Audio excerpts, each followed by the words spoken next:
नमस्कार दोस्तों, एक बार फिर से आप सभी का हार्दिक अभिनंदन हमारे इस नए YouTube चैनल पे।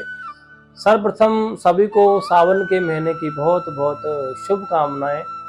तो आज के इस वीडियो का विषय रहेगा हरियाली तीज क्यों मनाई जाती है और इस महीने हरियाली तीज कब पड़ रही है और हरियाली तीज का व्रत कैसे किया जाता है।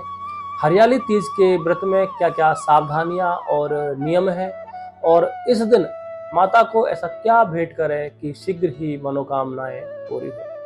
तो वीडियो को शुरू करने से पहले मैं आप सबसे आग्रह करूंगा कि वीडियो को अंत तक जरूर देखें, क्योंकि वीडियो के अंत में मैं उस महा उपाय के बारे में आज बताऊंगा जिसको करके कोई भी कुंवारी कन्या अपने मन वांछित वर को प्राप्त कर सकेगी। तो आइए शुरू करते हैं। तो सबसे पहले हम चर्चा करेंगे कि हरियाली तीज क्यों मनाई जाती है। राजा हिमालय की पुत्री थी माता पार्वती और राजा हिमालय नहीं चाहते थे कि पार्वती का विवाह शिव के भगवान विष्णु के अलावा किसी और से हो, क्योंकि भगवान विष्णु के ऐश्वर्य से वो मंत्रमुग्ध थे और वो चाहते थे कि माता पार्वती का विवाह विष्णु से ही हो। लेकिन माता पार्वती को कुछ और ही मंजूर था और मन ही मन भगवान शिव को अपना पति रूप में वर्ण कर चुकी थी। तो भगवान शिव को प्राप्त करने के लिए अपनी सखियों के साथ माता पार्वती गहन वन में जाती है। वहां पर हजारों वर्ष की कठोर तपस्या करती है। इस तपस्या के दौरान अनेक विघ्न बाधाएं उनके सामने आती है। कई बार विशेष प्रकार की परीक्षाएं उनकी ली जाती है। तो इस कठोर तपस्या से प्रसन्न होकर के भगवान शिव सावन के शुक्ल पक्ष की तृतीय तिथि को माता के सामने प्रकट होते हैं और पत्नी के रूप में उनका वरण करने का उनको आशीर्वाद देते हैं। उसी दिन से हर सावन के शुक्ल पक्ष की तृतीया को हरियाली तीज का त्योहार मनाने की परंपरा चली आ रही है। और शिव पुराण में आता है कि यह तिथि भगवान शिव और पार्वती माता से आशीर्वाद प्राप्त है, शक्ति संपन्न तिथि है और किसी भी सुहागन स्त्री और कन्या की मनोकामनाओं को पूरा करने में पूर्णतः समर्थ है। अब बात आती है कि इस व्रत को कैसे किया जाए। तो व्रत करने वाले को चाहिए कि सबसे पहले सूर्योदय से पहले उठे और सूर्योदय से पहले उठ करके स्नान आदि कर्मों से निवृत्त होकर के व्रत करने का संकल्प लेवे और संकल्प करे कि आज पूरे दिन मैं निर्जल रह करके भगवान शिव और पार्वती की प्रसन्नता के लिए इस व्रत को करूंगी।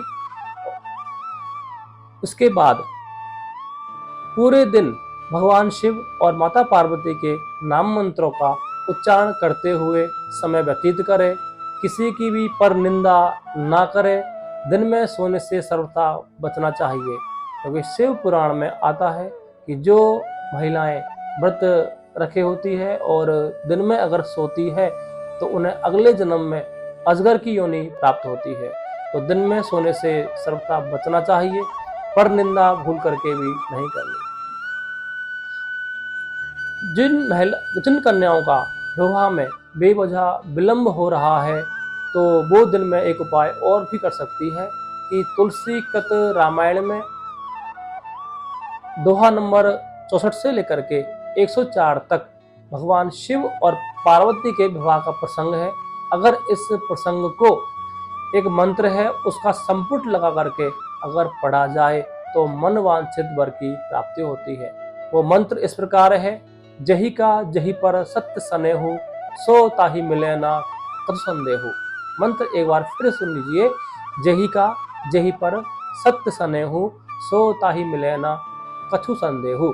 इस मंत्र का संपुट लगा करके जो शिव पार्वती के विवाह प्रसंग को जो कन्या पढ़ती है उनकी शीघ्र ही मनोकामनाएं पूरी होती है। तो इस बार 19 अगस्त 2023 को हरियाली तीज का त्योहार पड़ रहा है। तो मिट्टी के शिव पार्वती बना करके सही मुहूर्त में पूजा करें। इस दिन शनिवार पड़ रहा है 19 अगस्त को, तो 9 बजे से 10:30 बजे तक राहु काल है। इस समय को छोड़ करके दिन में कभी भी शिव और पार्वती की पूजा की जा सकती है। तो सुहागन जो स्त्रियां हैं वो इस दिन हरे कलर के कपड़े पहने और हरी चूड़ियाँ वो पहने और सफ़ेद, काला और नीला कपड़ा कोई भी व्रत करने वाली महिलाएं कन्याएं भूल करके भी ना पहने। तो 16 श्रृंगार करके 16 वस्तुओं को माता पार्वती को भेंट चढ़ावे और साथ में किसी सुहागन स्त्री को उन्हें भेंट स्वरूप भी 16 श्रृंगार की वस्तुएं देनी चाहिए और पैर छू करके उनसे आशीर्वाद लेना चाहिए। तो अब मैं अंत में एक विशेष महा उपाय के बारे में आपको बताऊंगा कि कुंवारी कन्याएं ऐसा कौन सा उपाय कर सकती है जिससे उनको मनवांछित फल की प्राप्ति होगी और मनवांछित वर उनको मिले।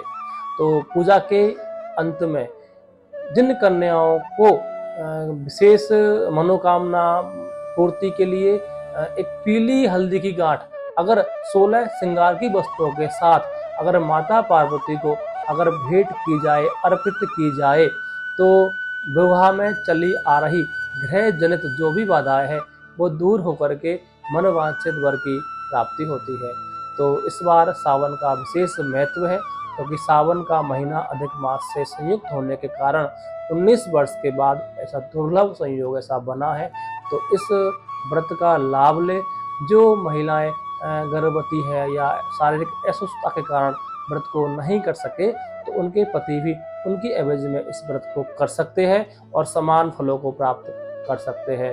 तो वीडियो के अंत में मैं आप सबसे कहना चाहूँगा कि वीडियो को लाइक, शेयर और सब्सक्राइब करना ना भूलें क्योंकि आपकी एक शेयर के कारण अगर किसी का व्रत करता है तो उसका भी पुण्य आपके खाते में जाएगा। तो वीडियो के अंत में सभी को बहुत बहुत शुभकामनाएं। वीडियो को सुनने के लिए सभी का धन्यवाद।